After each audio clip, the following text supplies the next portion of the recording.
Hello friends, let me ask you, how do the world's most successful leaders stay calm in the face of market crash or the corporate crisis?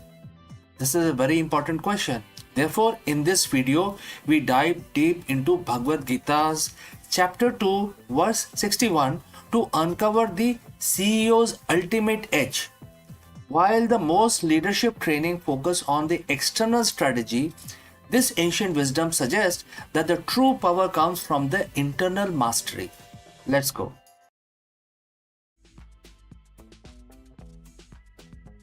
In the world of high-stake business, we are taught that the strategy is king. We spend millions on the market analysis, R&D, and the competitive intelligence. We are told that if we just have the right data and the right plan, we can control the outcome. But every CEO watches this knows that the strategy is fragile. A global pandemic, a sudden regulatory shift, or a disruptive new technology can render a 5-year plan obsolete in 5 minutes. When the world outside becomes chaotic, most leaders double down on the external control. They work longer hours, micromanage their teams, and obsess over the tickers. But Bhagavad Gita, a 5,000 to 7,000 year old text, offer a different, more powerful path. It suggests that the ultimate edge isn't found in your business plan, but in your internal state. Today we are breaking down chapter 2, verse 61, a verse that contains the secret to steady wisdom for a modern executive. Let's look at the verse itself. And the quote starts, "The only way to maintain a steady wisdom is the control over your sense and absorbs your mind in me." Quote close. To a modern CEO, this might sound like a monk talking. But let's translate this into the language of leadership. Steady wisdom. This is what we call the presence of mind. It's the ability to make a clear-headed decision when everyone else is panicking. Next, control your senses.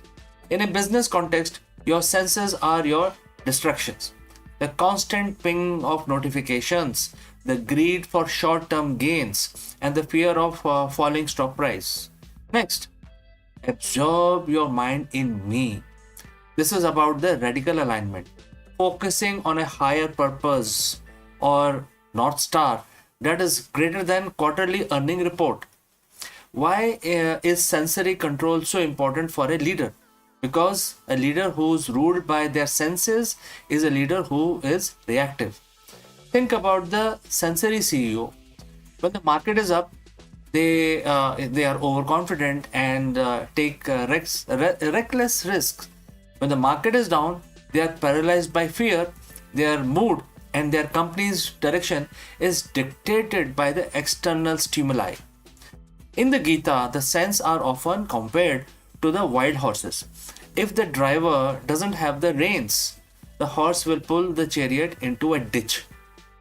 If those wild horses are the desire for constant validation, the fear of appearing wrong to the board is definitely a strong one.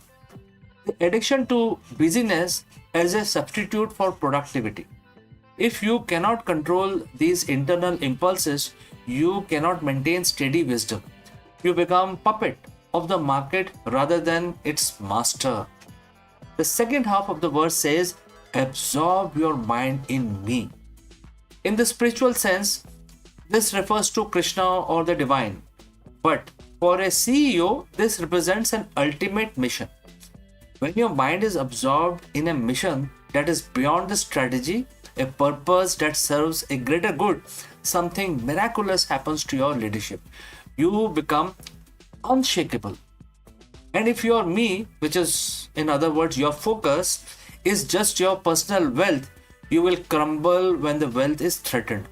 But if your focus is a mission that transcends yourself, like as solving the world energy crisis, or second could be empowering the next generation, then a temporary setback in the stock price is just a minor ripple. This is the ultimate edge. When you are anchored in something higher, you don't get distracted by the noise. You are integrated and balanced. How do you apply chapter 2, verse 61 on a Monday morning? Let's say. First, practice the pause. Before responding to a crisis, check your senses. Are you feeling anger, fear, pride? Discipline your reaction before you discipline your team. Define your higher focus. What is the one thing that remains truly about your company even if your current strategy fails? Keep your mind fixed on that steady wisdom. Next, sensory fasting. Minimize the noise.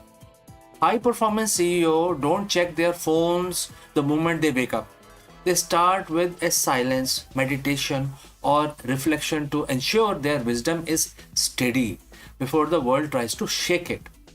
Next, strategy is your tool. It is something you use, but mastery is something that you are. As chapter 2, verse 61 teaches us, the leader who masters their internal world will always outperform the leader who only tries to manipulate the external one. When you control your senses and align your mind with higher purpose, you don't just lead a company, you lead an industry. The strategy might change, the market will fluctuate, but your wisdom will remain steady. And that, in the end, is the only edge that truly matters. And therefore, if you found this ancient perspective on the modern leadership valuable, hit the subscribe button. And I will love to hear from you in the comments. How do you maintain your steady wisdom in your own professional life? Let me know. And I will catch you again in the next one.